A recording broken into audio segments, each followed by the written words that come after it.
अच्छा जी, अस्सलाम वालेकुम। आज मैं कवर करूँगा पेक्टोरल रीजन के क्लिनिकल्स, और ये केएलएम से लिए हैं और बीडी से और स्नेल से भी कुछ लिए हैं। और इसमें सबसे पहले क्लिनिकल है, पोलैंड सिंड्रोम है। एजेनेसिस सबसे पहले इंट्रोडक्शन इसका होता है। तो एजेनेसिस में ये होता है कि डेवलपमेंट एम्ब्रियोलॉजिकली कोई ऑर्गन या कोई टिश्यू जो है वो डेवलप नहीं होता जेनेटिक सिग्नलिंग की वजह से। जेनेटिक सिग्नलिंग नहीं होती तो वो डेवलप ही नहीं होता। उसकी फिर दो टाइप्स आ जाती हैं।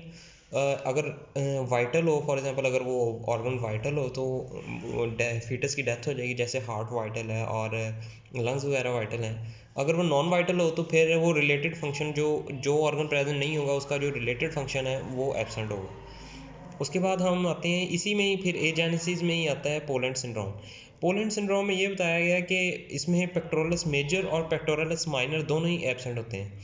और इसमें अगर ये दोनों एब्सेंट होंगे तो आपको इसके कॉन्सिक्वेंसेस पता होंगे कि फिर एक्सिलरी फोल्ड नहीं बनेगा। उसके बाद जो पेक्टोरलिस मेजर पे है, जो फेशिया है, वो नहीं होगा। और इनके फंक्शंस जो हैं, एडक्शन करवाते हैं और एक्सटेंशन ऑफ आर्म करवाते हैं, वो वीक हो जाएंगे। अब इसकी स्वेयर फॉर्म ये है कि इसमें ब्रेस्ट हाइपोप्लेसिया हो जाता है, और दो और चार या दो से चार सेगमेंट या तीन सेगमेंट जो हैं वो एब्सेंट होते हैं।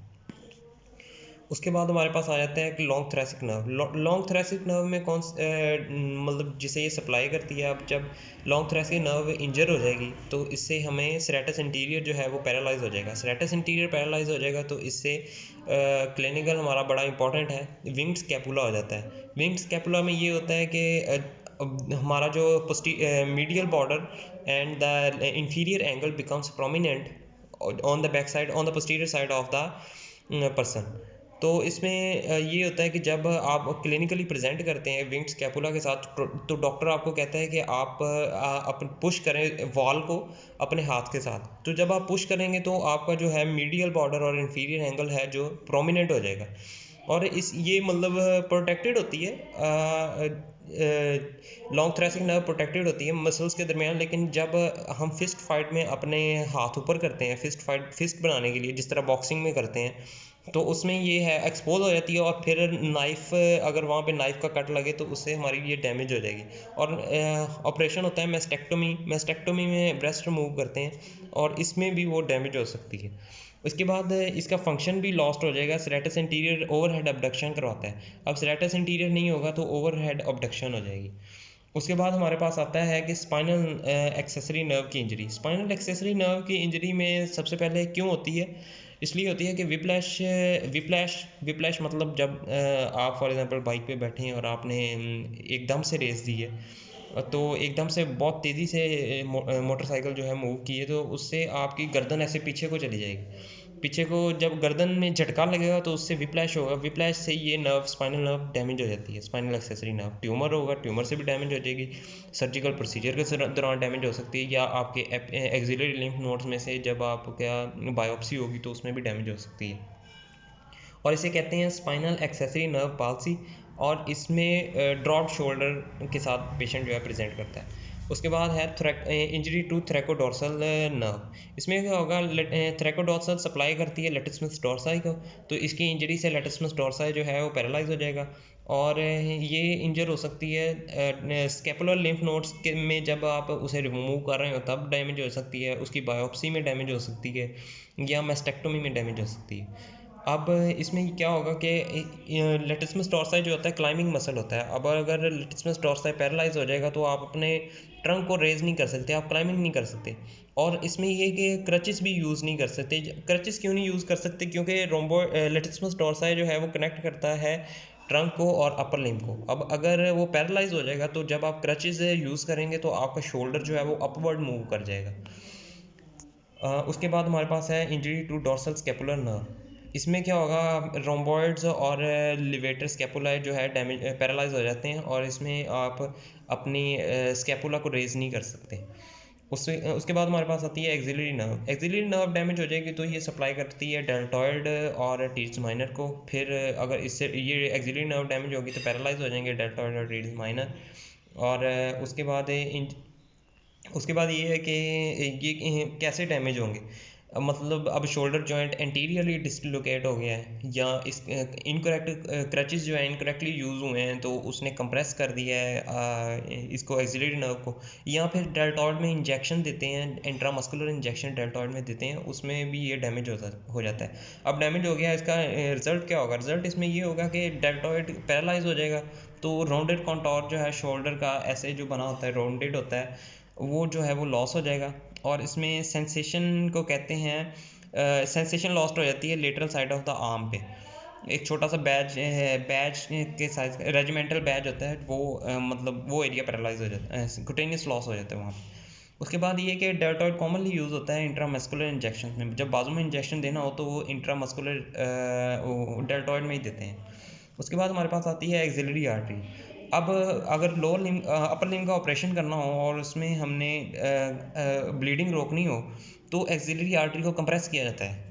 कैसे कंप्रेस करेंगे? या तो इसे कंप्रेस कर देंगे ह्यूमरस के अगेंस्ट जहाँ पे वो आर्म में एंटर हो रही है, या फिर इसे सब क्लेवियन, आपको पता ही ये सब क्लेवियन की ही कंटिन्यूएशन होती है, और सब क्लेवियन से ब्रेकियल और ब्रेकियल से एक्सिलरी।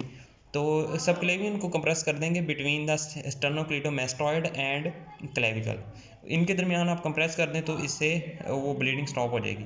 इसके बाद है एन्यूरिज्म। एन्यूरिज्म होता है यानी स्वेलिंग हो जाती है और इन्फ्लेमेशन हो जाती है एक्सिलरी आर्टरी की।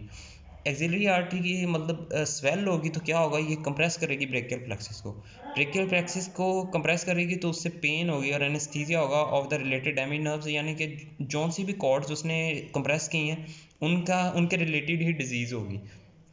अब इसमें ये कि होती कैसे, ये होती है फोर्सफुल आर्म मूवमेंट्स की वजह से। जैसे बेसबॉल पिचर्स जो हैं वो बार बार अपनी आर्म को यूज़ करते हैं बॉल थ्रो करने के लिए, या फुटबॉल क्वार्टरबैक्स जो हैं उन्होंने भागना होता है, तो उसमें वो आर्म्स यूज़ करते हैं एक्सेसिवली, तो उसमें भी ये उसका एनोरिज्म हो सकता है। उसके बाद है इंजरी टू एक्सिलरी वेन। क्यों होता है? क्योंकि ये जब भी कहीं ट्रॉमा हो या वुंड हो लगे तो उसमें ये डैमेज हो जाती है, क्योंकि ये इसका साइज़ काफ़ी ज़्यादा होता है और ये एक्सपोज पोजीशन पे होती है यानी सुपरफिशियली होती है। तो ये अब डैमेज होगी तो इससे क्या होगा, एयर एंटर होगी और एयर बबल बनेगा जिससे एम्बोलिज्म हो जाएगा, और एम्बोलिज्म फैटल है। उसके बाद अच्छा, उसके बाद हमारे पास आते हैं axillary lymph node. Axillary lymph nodes में इन्फेक्शन हो जाती है। अब एक्सिलरी लिम्फ नोड में किसी भी लिम्फ नोड में अब जब इन्फेक्शन हो जाए और वो एनलार्ज हो जाते हैं तो ये मेजर साइन होता है कि उस मतलब अब ये इंडिकेटर है मेटास्टेटिक कैंसर का। अब इसमें ये कि एनलार्ज हो जाते हैं और टेंडर हो जाते हैं और उसके बाद स्वेल हो जाते हैं, इसे मतलब लिम्फेंजाइटिस कहते हैं। लिम्फेंजाइटिस में होता क्या है कि वार्म रेड टेंडर स्ट्रीक्स बन जाती हैं स्किन में यानी कि रेड कलर की लाइनें बन जाती हैं। उसके बाद ये कि अगर एक्सिलरी लिम्फ नोड से स्वेल हों तो उससे वो एक्सिलरी वेन ब्लॉक हो जाएगी तो ब्लड पूल अप हो जाएगा, तो उसको रोकने के लिए फिर उस पार्ट को वेसल को रिमूव कर दिया जाता है उस सर्जरी से। और उसके बाद अगर एपिकल लिम्फ नोड से स्वेल हो जाए तो उससे हमारी सेफेलिक वेन जो है वो ऑब्स्ट्रक्ट हो जाती है। उसके बाद ये कि लिम्फ नोड्स का सैंपल लिया जाता है, इसलिए ताकि स्टेजिंग और मतलब ताकि कैंसर को फाइंड किया जा सके, उसकी बायोप्सी लेते हैं। उसमें ये है कि एक्सिलरी लिम्फ नोड को डायसेक्ट करते हैं और इसमें रिस्क होता है कि थ्रैकोडोर्सल और लॉन्ग थ्रेसिक नर्व जो है वो डैमेज हो सकती है, और इसमें बस यही है। उसके बाद हमारे पास आ जाती हैं ब्रेकियल प्लेक्सिस की इंजरीज। ब्रेकियल प्लेक्सिस में अब ये पहली दो इंजरीज जो हैं वो KLM पे लिखी हुई हैं। उसमें है कि एक्यूट न्यूराइटिस में है कि ब्रेकियल प्लेक्सिस की जो कॉर्ड्स हैं वो इन्फ्लेम हो जाती हैं यानी ये पैथोलॉजिकल डिसऑर्डर है, न्यूरोपैथोलॉजिकल डिसऑर्डर है। और इसमें ये होता है कि सडन पेन होती है एट नाइट शोल्डर से स्टार्ट होती है और वो आर्म की तरफ शूट करके जाती है, और पहले पेन होती है और उसके बाद मसल की वीकनेस हो जाती है। उसके बाद इन्फ्लेमेशन होती क्यों है? ये होती है रेस्पिरेटरी इन्फेक्शन की वजह से, अपर रेस्पिरेटरी इन्फेक्शन हो गया या वैक्सीनेशन रॉन्ग हो गई तो उसकी वजह से ये होती है। उसके बाद हमारे पास आता है hyper abduction syndrome. Hyper abduction syndrome में ये है कि एक पर्सन जो है वो सीलिंग को पेंट कर रहा है तो उसका जो हैंड है वो हमेशा उसके हेड से ऊपर रहेगा, ओवर हेड एब्डक्शन जो है उसमें होती रहेगी। तो उसमें ये होगा कि फिर आपको प्रोलॉन्ग अबडक्शन से वो ब्लॉक हो जाएगा, पेन हो जाएगी। वो हमारे पास वो जो सा होगा ब्रेकियल प्लेक्सी, वो हमारे पास कोराकोड प्रोसेस के दरमियान पेक्टोरल स्पाइनल के दरमियान इंट्रैप हो जाएगा, कंप्रेस हो जाएगा। और इससे ये होगा कि फिर आपको पेन होगी आर्म में, नमनेस होगी, पैरास्थीसिया होगा यानी टिंगलिंग होगी, एरिथमा होगा यानी कि वो रेड हो जाएगी, स्किन रेड हो जाएगी, और आपके इंट्रिंसिक मसल हैंड्स के हैं जो हैं वो वीक हो जाएंगे। इससे ये होगा। उसके बाद हमारे पास ये बीडी पे लिखी हुई हैं बहुत अच्छी, अल्प्स प्लेक्सिस और क्लम्पियर प्लेक्सिस। अल्प्स प्लेक्सिस एक पॉइंट होता है जहाँ पे सारी 6 नर्व्स आके ज्वाइन करती हैं, तो वो अगर डैमेज हो जाए तो इट लीड्स टू अल्प्स पैरालिसिस। इसमें ये होता है कि एंगल जो है वो हेड और आर्म के दरमियान इंक्रीज़ हो जाता है। कब कब इंक्रीज़ होता है? बर्थ के दौरान। फॉर एग्जांपल अगर बर्थ के दौरान आर्म अगर पहले बाहर निकल आई है बेबी की, तो उससे ये होगा कि वो हेड के दरमियान एंगल इंक्रीज़ होगा जब आर्म को पुल करेंगे। उसके बाद ये है कि शोल्डर, मतलब शोल्डर पे किसी हाइट से गिरे हैं और शोल्डर पे फॉल किया है, और उसकी आपकी आर्म जो है वो एक्सटेंडेड पोजीशन में थी। और उसके बाद ये कि एनेस्थीसिया दे रहे हैं, तो उसमें भी अगर रॉन्ग एनेस्थीसिया दिया है तो उससे भी पैरालिसिस हो सकता है। इसमें नर्व रूट्स जो बेसिकली डैमेज होती हैं वो C5 और C6 है। और इसका डिफॉर्मिटी क्या है, यानी हमें कैसे पता लगता है? इसमें ये कि हाँ, आर्म एक साइड पे हैंग कर रही होती है आपकी, अडक्टेड होती है और मीडियली रोटेटेड होती है।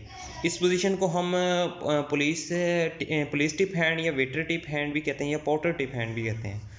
उसके बाद हमारे पास इसमें डिसेबिलिटी क्या होगी? डिसेबिलिटी ये होगी कि आपकी जो है अबडक्शन लॉस्ट हो जाएगी, फ्लेक्शन और सुपीरिएशन लॉस्ट हो जाएगी, लेटरल रोटेशन लॉस्ट हो जाएगी, और सेंसेशन भी डेल्टॉइड के ऊपर लॉस्ट हो जाएगी, और बाइसेप्स और सुपिनेटर जर्क्स भी लॉस्ट हो जाएंगे। अब इसमें ये एक पॉइंट है नोट करने के लिए कि जब एबडक्शन और लेटरल रोटेशन लॉस्ट होंगी तो उनके ओपोजिट जो है वो हमें नज़र आएगा। जैसे एबडक्शन लॉस्ट हुई है तो एडक्शन नज़र आएगी, लेटरल रोटेशन लॉस्ट हुई है तो मीडियली रोटेट हो जाएगा, क्योंकि अपोज नहीं हो रहा।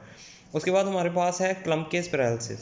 अब जो है अल्प्स पैरालिसिस था वो अपर ट्रंक जो था वो डैमेज होता है, लेकिन क्लम्पके में लोअर ट्रंक जो है वो डैमेज होगा। इसमें हमारे पास ये है कि अब उसमें जो है एंगल इंक्रीज़ हुआ था, इसमें है कि एंगल डिक्रीज़ होगा। इसमें ये होगा कि आपकी अनड्यू अबडक्शन है, एंगल डिक्रीज़ हो गया हेड और आर्म के दरमियान में। तो इससे ये होगा कि या फिर आप गिर रहे हैं और आपने अब इसमें ये इंट्रिंसिक मसल ऑफ हैंड मतलब नहीं वर्क करेंगे, और अल्नर फ्लेक्सर्स जो हैं रिस्ट के वो भी लॉस्ट हो जाएंगे।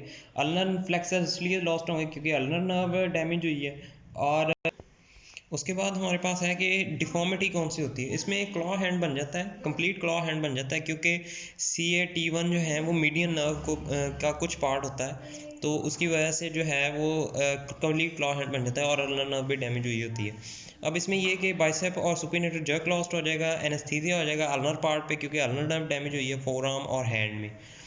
अब इसके बाद आता है हमारे पास हॉर्नर सिंड्रोम। हॉर्नर सिंड्रोम में ये होता है कि T1 जो है वो डैमेज हो जाती है प्रॉक्सिमल टू वाइट रैमस। उससे क्या होगा? उससे प्टोसिस हो जाएगा, मियोसिस हो जाएगा, एनहाइड्रोसिस हो जाएगा, यानी स्किन ड्राई हो जाएगी, सीलियो स्पाइनल रिफ्लेक्स जो है वो लॉस्ट हो जाएगा। इससे क्या होगा? अगर ज़्यादा देर ये कंडीशन रही, मतलब ट्रीट ना किया गया, तो उससे हमारी स्किन जो है वो ड्राई हो सकती है। उसके बाद हमारे पास आता है बाइसेप्स रिफ्लेक्स। अब बाइसेप्स रिफ्लेक्स जो है वो एग्ज़ाम में आपकी जो बॉडी का एग्ज़ाम होता है, जो फिजिशियंस करते हैं वो आपके रिफ्लेक्सेस चेक करते हैं। उसमें ये कि मस्कुलोक्टेनियस नर्व और C5 C6 स्पाइनल सेगमेंट्स को चेक किया जाता है। उसमें ये है कि आपकी बाजू को पार्शली फ्लेक्स किया जाता है, और उसमें जो एग्जामिनर है वो आपके पार्शली फ्लेक्स आर्म होगी आपकी, और उसमें जो है आप एग्जामिनर अपना थंब प्लेस करेगा आपके टेंडन पे, बाइसेप्स के टेंडन पे। फिर वो हैमर को जो है रिफ्लेक्स हैमर होती है, वो आस्ता से ऐसे टैप करेगा तो जो है बाइसेप्स रिफ्लेक्स जो होगा, इसका मतलब ये है कि आपकी जो है मस्कुलोक्टेनियस नर्व और C6 C5 स्पाइनल सेगमेंट्स जो हैं वो आपके बिल्कुल ठीक हैं। उसके पास हमारे पास है बाइसेप टेंडोनाइटिस या बाइसेप टेंडियोनोसिस। इसमें फ़र्क है। टेंडोनाइटिस होता है इन्फ्लेमेशन ऑफ टेंडन। ये कब होता है? जब माइक्रो टीयर हो जाते हैं कोलेजन में या टेंडन में, या ओवर यूज़ की वजह से। लेकिन जो टेंडिनोसिस है उसमें कोलेजन डीजनरेट हो जाता है और डीजनरेट होकर उसके फाइबर्स बिखर जाते हैं, तो वो डिसऑर्गेनाइजेशन हो जाती है।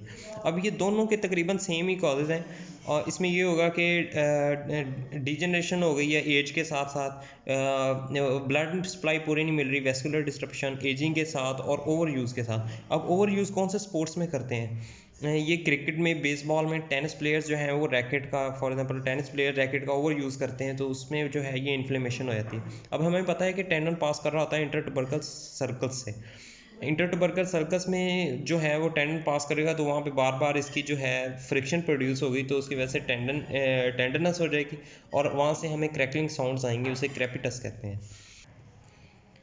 उसके बाद हमारे पास है कि पॉपाई डिफॉर्मिटी। इसमें ये इन्फ्लेमेशन हो गई थी ऊपर ये लॉन्ग टेंडन ऑफ बाइसेप्स की, वो अब अगर उसे और यूज़ करेंगे तो वो मतलब ब्रेक हो जाएगा, रप्चर हो जाएगा। उसकी वजह से बॉल एट द सेंटर, एक मसल बेली जो है बॉल बना लेगी आर्म के सेंटर में ऑन द इंटीरियर एस्पेक्ट, और पॉप और स्नैप की साउंड हमें आएगी जब रप्चर होगा।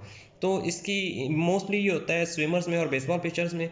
और इसमें ये कि स्ट्रॉन्ग फ्लेक्शन, मतलब बिल्कुल ठीक था, और स्ट्रॉन्ग फ्लेक्शन वेट ज़्यादा उठा लिया तो उसमें भी ये पॉप कर सकता है। उसके बाद इन मस्कुलोक्यूटेनियस नर्व की इंजरी है, अब ये भी प्रोटेक्टेड होती है लेकिन नाइफ फाइट में ये इंजर हो सकती है, और इसमें पैरालिसिस हो जाती है क्रैकोब्रेकियलिस की, बाइसेप्स की और ब्रेकियलिस की, और इस सेंसरी लॉस हो जाता है on the lateral side of the arm. इसमें ये कि फ्लेक्शन वीक हो जाएगी और सुपिनेशन वीक हो जाएगी, लेकिन लॉस नहीं होगी।